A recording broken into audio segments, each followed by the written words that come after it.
Саламатсыңарбы балдар?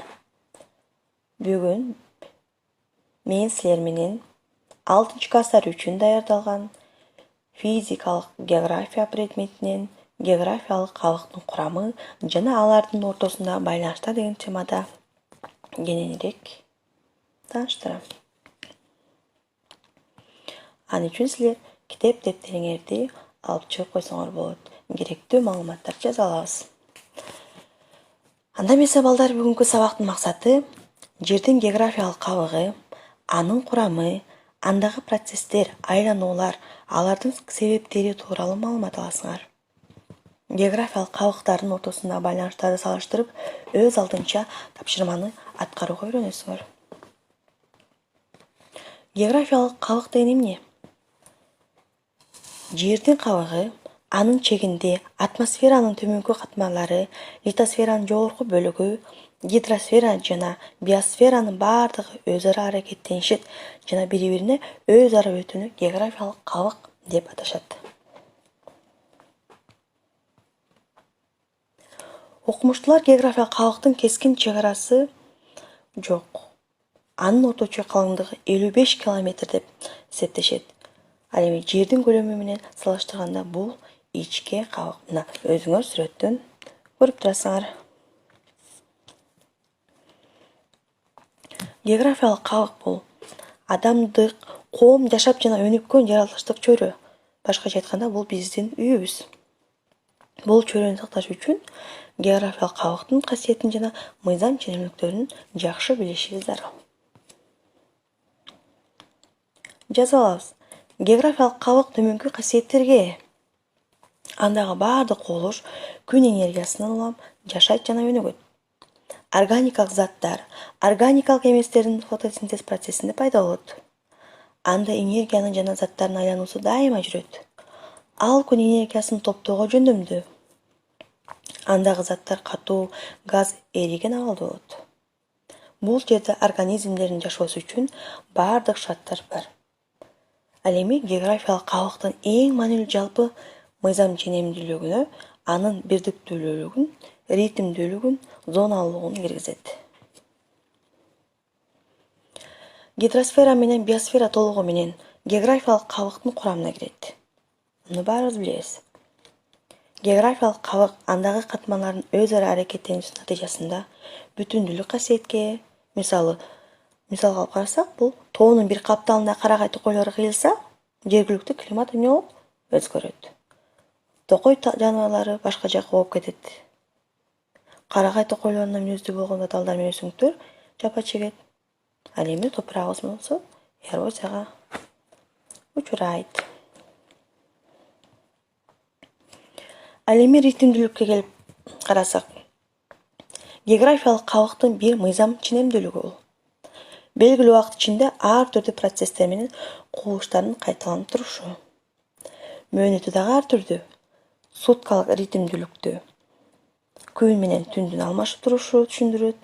Жыл ритмдүүлүккө болсо, бул жыл мезгилдеринин алмашылышы, мусон шамалдарынын кайталанышы, жаныбарлар менен өсүмдүктөрдүн тиричилигинде өзгөрүшү жана башка ушул сыяктуу процесстер бул ритмдүүлүктү жүрүп турат экен.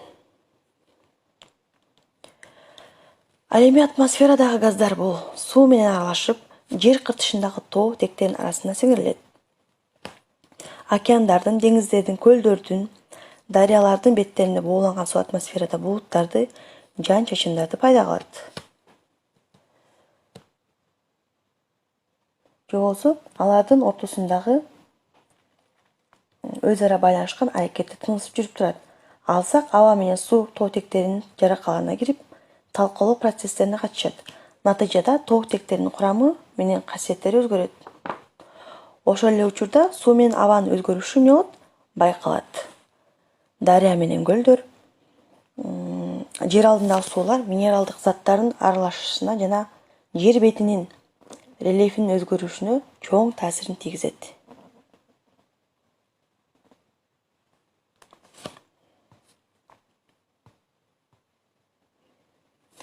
Ал эми географиялык кабыктагы заттык айлануулардын негизги кыймылдаткыч күчү бул күн энергиясы болуп саналат.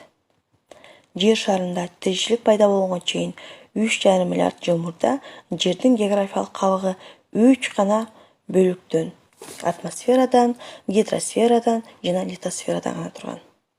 Биосфера қатмары кейін пайда болған.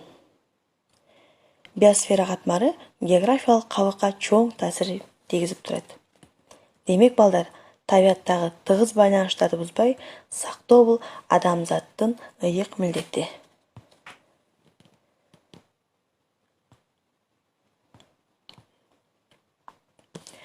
Эми балдар, биз сабагыбызды жыйынтыктап жатып, силер менен географиялык кабык жана биосфера деген бөлүмдөн тест даярдагам. Ошо тесттин жообун өз алдыңарча чечмелеп көргүлө. Биринчи суроо. Биосфера окуусун түзгөн орус окумуштуусу? Воейков, Вернадский, Алисов, Докучаев. Демек, бул Вернадский. Б варианты туура. Биосферанын жогорку чеги деңгээлде жайгашкан. Озон катмары, Дүйнөлүк океандын бети, тропосферанын жогорку чеги. Демек, балдар, А варианты озон катмарында жайгашкан. Өсүмдүктөр жана жаныбарлар дүйнөсүнүн ар түрдүүлүгү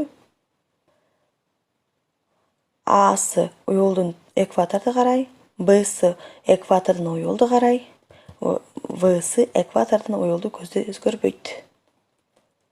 Демек, туура жооп уюлдан экваторду карай. Төртүнчү суроо. Топурак бул чөп чачымы чоң эмес бадал. Бсы жердин катмары.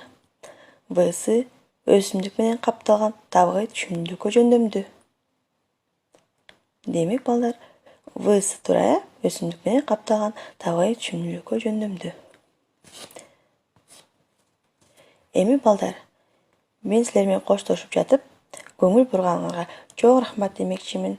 Мындан ары дагы келечегиңер кең болуп, жакшы окуучу болгула. Анда эмесе сак саламатта болуп, эмки сабакта көрүшкөнчө саламатта тургула.